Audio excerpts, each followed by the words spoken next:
in the storm, have peace. May the Lord bless you and allow us to have a few minutes together with God.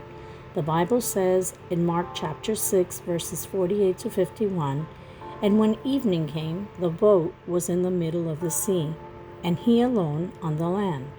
And he saw them straining at rowing, for the wind was against them.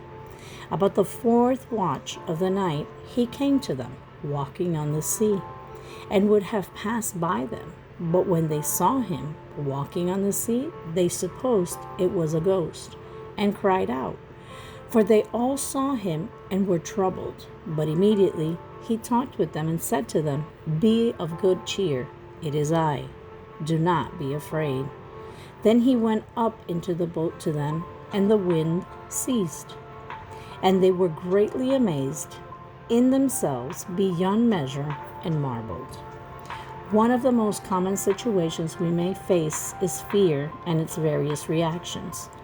In the face of danger, threats, the unknown, and pressures, fear is a reaction of insecurity. When something overwhelms us, we often react with fear as an expression of helplessness.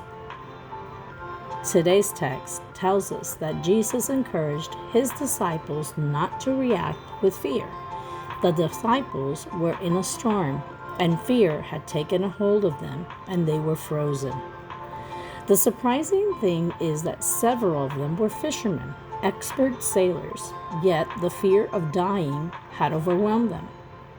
Having God on our side does not mean we will sail in a boat without storms. It means having a boat that no storm can sink.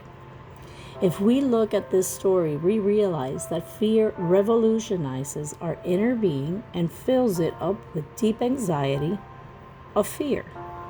Fear has the nature of awakening in us a great deal of anxiety. But in Jesus, we have the opportunity to neutralize fear, and therefore all anxiety will disappear.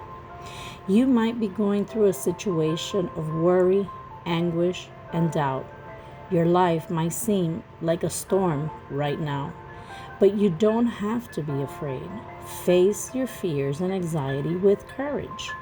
Give your anxieties to God, and you will have peace in the middle of the storm.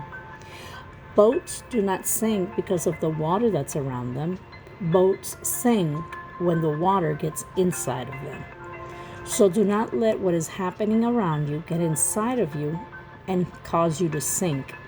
Our job is to leave the shore, raise the sails, and trust in God, who will send the right wind in the middle of any storm. Stay calm. Serenity is not being safe from the storm, but finding peace within it.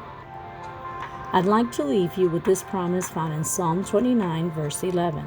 The Lord will give strength to his people. The Lord will bless his people with peace. Have a blessed day, and remember, no matter what situation you may be going through today, if God is by your side, you will have peace in the middle of the storm.